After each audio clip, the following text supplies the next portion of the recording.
That's the truth. Big bro, man, so many people calling like,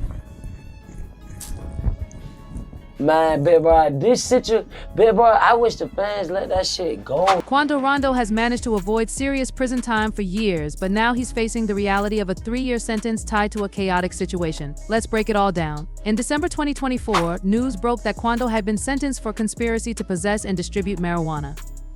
Prosecutors pushed for a 37-month sentence and a hefty $50,000 fine. On the other hand, his legal team pleaded for leniency, requesting a 24-month sentence instead. During the case, Quando's lawyer highlighted his efforts to leave his past behind.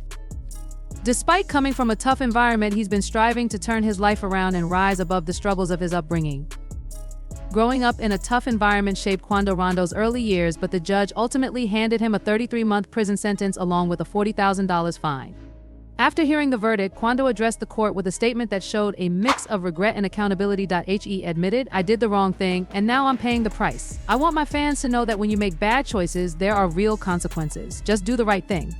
His words reflected a desire to set a better example for those who look up to him. Even though the judge acknowledged that Quando has stepped away from gang life, they emphasized that he had played a role in an organized operation to distribute drugs, one that was too serious to overlook. According to some sources, Quando Rondo took things a step further by selling bags of weed with QR codes that linked directly to his music. Facing nearly 3 years behind bars is no easy situation, but Quando is trying to stay positive about the experience. In an interview with WJCL 22 News, he said, "That's enough time to really sit down, rehabilitate myself, come up with better plans, and then come out and move forward for my family and friends." Quando is set to begin his sentence in January 2025, and when he's done, he'll still have 3 years of supervised release to contend with. During that time, he'll need to pass drug tests, attend mental health treatment, and follow several other conditions. 3 years might feel like a long time, especially for someone tied to the streets, and some people are worried that this could mark the end of Quando Rondo's rap career. However, things could have been much worse. Back in June 2023, Quando was facing a potential 20-year sentence. At that time, he, along with 18 others, got caught up in a gang indictment in Georgia. The police were targeting the Rolling 60s neighborhood Crips, and they claimed that Quando was the one calling the shots for the entire operation. According to the indictment, Quando was traveling all over Georgia to move weight, and some of his associates were responsible for taking the cash to a plug in Atlanta. Quando posted a $100,000 bail, but just weeks later, things took a dangerous turn. He allegedly overdosed and crashed his car, which led prosecutors to push for revoking his bond. Despite the situation, the judge decided to let Quando stay out on bail but banned him from driving until his trial concluded. During this challenging time, Quando shared that he was focusing on improving himself. He even posted a heartfelt letter to his hometown of Savannah expressing his love for the city. He made it clear that he wanted to become a better role model for the youth there, acknowledging that his past choices weren't always the best, but that he was truly striving for change. Quando was doing his best to turn things around, but just a few months later, his situation took a turn for the worse. In December 2023, he was pulled over, but this wasn't your typical traffic stop. Local law enforcement in Georgia had teamed up with federal agents, and they arrested Quando along with his crew, charging them with intent to distribute fentanyl, cocaine, and more. Initially, Quando was facing up to 20 years in prison for the charges, but after pleading guilty, the charges for cocaine, meth, and fentanyl were dropped. Instead, he was left facing a 5-year sentence for a marijuana charge, Quando has claimed. In the track Don't Give Up on Me, Quando raps, "This where I take off. F kicked the door, they talking about some fentanyl, they picked up me, LD and score. I can't forget about Trench Company inside the interrogation room, you know that none of us told. Them crackers came at me with time.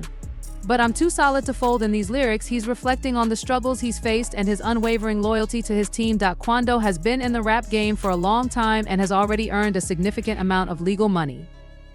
While many rappers keep one foot in the streets when their careers aren't fully taking off, Quando has built a solid fan base and linked up with some of the hottest artists in the game, showing that his career has more staying power than just street fame. Quando insists that he wasn't selling anything and believes the police were targeting him simply because of his name.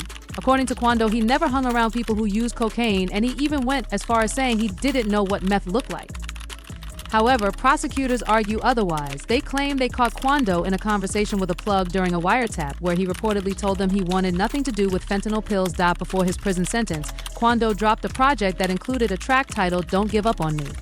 In this song, he expressed, "When Quando Rondo started making a name for himself in the industry, several labels were eager to sign him, but instead of taking the traditional route, he made a deal with NBA YoungBoy, which took his career to an entirely new level.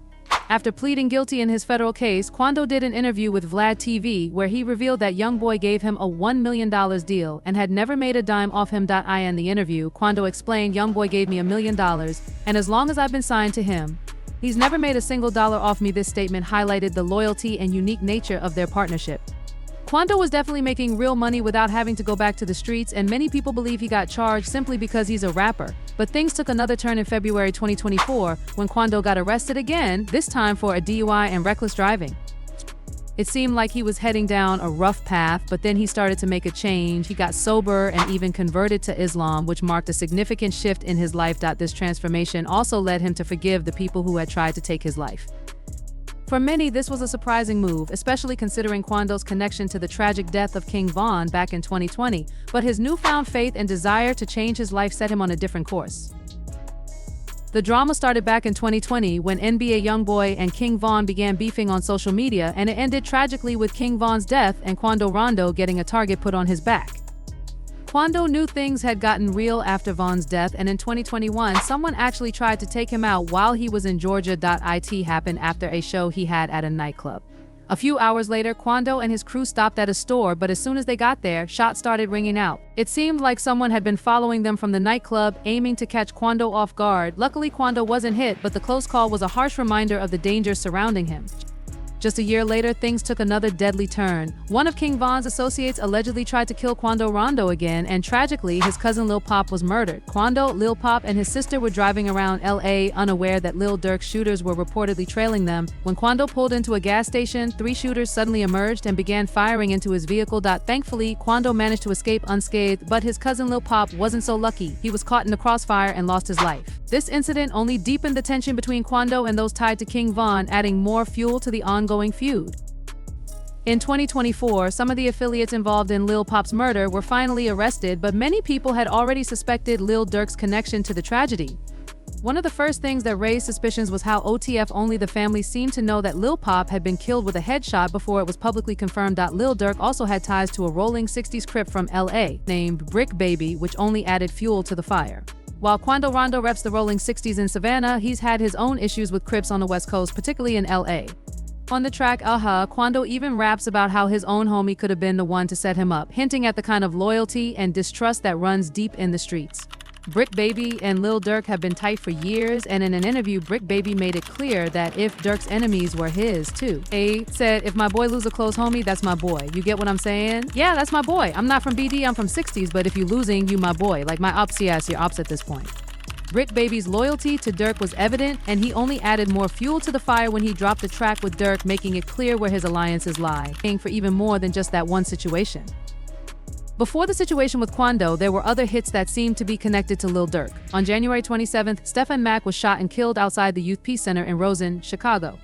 Mack was allegedly part of a GD set called Smashville, and police believe Durk might have paid for the hit. This hit came on the heels of the tragic death of Durk's brother D-Thang, who was killed in 2021. Investigators suspect that Durk had been offering money to take out those responsible for D-Thang's murder. D-Thang had been standing outside a strip club called Club Owen Harvey, Illinois, a small city about 30 minutes outside of Chicago, when he was shot and killed. The loss of his brother added to Durk's deepening involvement in the street violence surrounding him. D-Thang probably thought he was safe considering he wasn't directly in the city, but somehow the shooters knew exactly where to find him. Just before D-Thang was shot, a cop heard gunshots and spotted someone nearby with a weapon. The person with the gun opened fire, and the cop was hit in the thigh, though he survived. Unfortunately, D-Thang wasn't as lucky. He was shot in the head just a few feet away from the officer. A few months later, on January 27th, Stephen Mack was leaving the Youth Peace Center in Roseland when 2 shooters hopped out of a car and opened fire, killing Mack and wounding a nearby security guard. Police believe this was another hit linked to the ongoing violence, and they suspect Lil Durk might have been involved in paying for these attacks. Eventually, AR arrested 2 dudes named Anthony Montgomery Wilson and Preston Powell for the murder. During their investigation, they found out that the 2 suspects and Lil Durk a phone it took from the suspects using a search warrant mentioned OTF and Lil Durk a text message from one of the alleged killers said, "We waiting, he comes up here on the 17th. According to prosecutors, they meant they were waiting for Durk to come to town on February 17th to pay them for the murder. It seems like Quando was serious about leaving the streets behind. __ around here. Quando Rondo explained that he decided to lay down his flag and pick up the Quan because beefing over something like the color of a bandana wasn't worth it. Life moves on and he realized it was time to move forward. In an interview with DJ Vlad, he mentioned that both he and Lil Durk are Muslim now and that he's at peace with anyone who shares that faith. Man, I'm already at peace with everybody that's Muslim, he said, showing a more grounded side to his outlook. However, Quando didn't stop dissing entirely. On the track Could Have Been Me, he allegedly took shots at King Von and Lil Durk, rapping, "Your homie got shot 5 times on a video, hop out on their feet, no drive-by." It seemed like Quando was still reflecting the bitterness of his past, even though he was trying to make peace with certain things in his life. Quando Rondo raps with intensity, "I'm trying to get them gone," switches on a big 45 with a 50 on it, swishy, "We going to hit him both sides," got a switchy on hinting at the violent world he's caught in. He also allegedly took shots at Lil Durk and anyone associated with him, saying, "We scared to come outside when they want to score. I got the 30 on my side. Everybody picked a side. It's way too much dick riding." It's clear Quando is still standing his ground despite the constant tension surrounding him. Despite all the drama, Quando's career continued to thrive. His music still resonated with fans, but there's always uncertainty about how things will play out once he serves his time. The question now is whether his fans will stick around when he gets out of prison or if his career will face a major shift after this chapter. Quando Rondo is facing almost 3 years behind bars, and there's a chance it could stretch even longer. In September 2024, he pleaded not guilty to several charges related to a car crash in 2023. However, if things take a turn in court, the judge could add more time to his sentence. Quando had been riding high with a lot of extra buzz, especially after linking up with NBA YoungBoy. YoungBoy has been one of the hottest rappers in the game for years, and every time he and Quando dropped something together, the numbers went through the roof. But unfortunately for Quando, things started to shift. Hey, YoungBoy just got hit with prison time too. It might not be buzzing as much when he comes back home. NBA YoungBoy pled guilty in the felony gun case and got hit with a 23-month sentence. YoungBoy admitted that while he was filming a music video on Baton Rouge, he was carrying a Glock and another pistol, and while he was on house arrest in Utah, YoungBoy had a 6-hour 9mm pistol. YoungBoy and Quo were supposed to go on tour together, but it never happened because they were both dealing with legal drama. Now they're both going to prison for years, and there's no telling where the rap game will be when they get out. Sometimes rappers come out of prison and end up blowing up even bigger than before, and there's a strong chance that could happen for both NBA YoungBoy and Quando Rondo. Hopefully, both of them can serve their time without any more drama and get back to making music. Since King Von's death, both Quando and YoungBoy have been caught up in legal battles and haven't had the chance to focus fully on their music careers. Once they're free from their legal troubles, they might just take the game to a whole new level.